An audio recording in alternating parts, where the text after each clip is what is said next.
A very good morning. This is Bharat, Assistant Professor, Department of Electrical and Electronics Engineering, SNS College of Technology, Coimbatore. Today, I am here before you to discuss about the lecture series topic, what we have been seeing in all these days on the topic of measurement and instrumentation engineering. We have seen various videos priorly for this course of measurement and instrumentation. Our today's topic is going to be the measurement of non-electrical quantities. That is, the first topic is going to be about classification and selection of sensors and transducers. Sensors and transducers. As you all know, the name itself tells about what is a sensor. A sensor is a device which measures the data, physical quantity. Okay, so that physical quantity is converted to some sort of an electrical output or some other form of output. So it senses the data and gives us the required form. That is called as a sensor. What is a transducer? A transducer is a device which converts one form of energy into another. Okay, what is the difference between a sensor and a transducer? So a sensor senses the data and then converts it into the form which is required for the user. Transducer does the process only of converting the form which is required to the user. So that is the key difference between a sensor and a transducer. Sensor has some parts important, which is it also senses the element, okay, the effective quantities. Okay, so you could see the diagram where you have the desired input, modifying input, and that has been converted to the form required, and you get the output. So this is the difference between a sensor and a transducer. So what are the various classifications of sensors and transducers? You would have seen many sensors outside. For example, when we take a touch by our hand, the watch we see through our eyes, everything is a sensor, human sensors, what we have by birth itself. So similarly, the electrical and or mechanical sensors, and there are thermal sensors, magnetic sensors, optical sensors, like that, based on the physical quantity, many types of sensors are being classified. And based on the output, what output you're going to get from the sensor, it is also classified as active sensors and passive sensors. And along with this, based on the operating principle, how they operate, based on that, it is also classified into resistive type sensors, capacitive type, inductive type, and piezoelectric type sensors. So these are the various classification of sensors and transducers.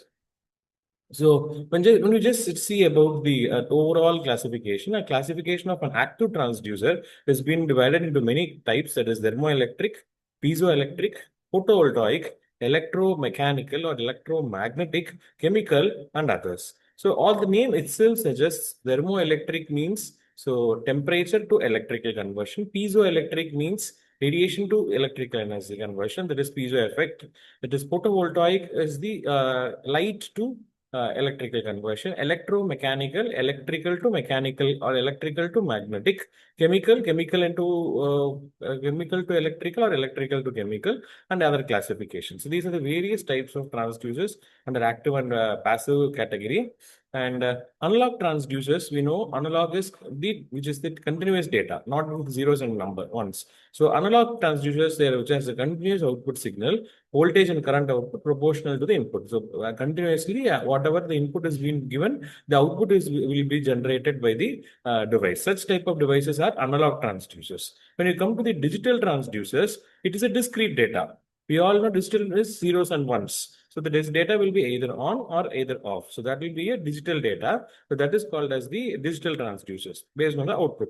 So that one is the smart sensors. So what do you mean by smart sensors? It could be an integrated intelligence, built-in processing. It has a very good communication capabilities. It can even use Wi-Fi or any other modules to communicate. Okay, so that is called as a smart sensors. So you can control the sensing when this senses, or you can have some control programming when the sensing data goes beyond this limit, you can do this, or less than this limit, you can do this. You can give any kind of instructions to that sensor. So they are called as the smart sensors.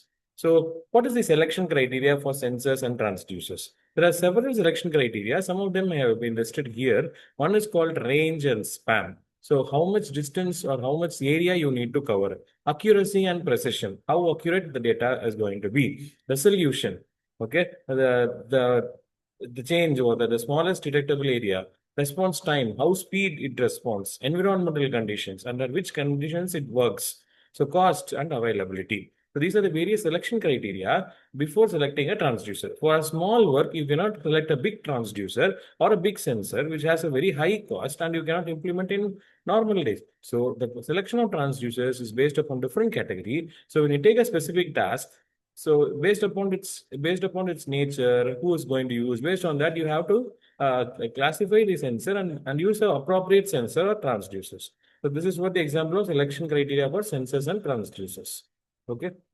When you come for some common type of sensors, we have temperature sensors, what we measure the temperature of a device or a human body, pressure sensors, piezoelectric or strain gauge, position sensors like LVDT, and flow sensors for finding out the flow of a liquid. These are all the common categories. So we all know the performance of this is measured with the help of two characteristics. One is called static characteristics, and second one is called as the dynamic characteristics.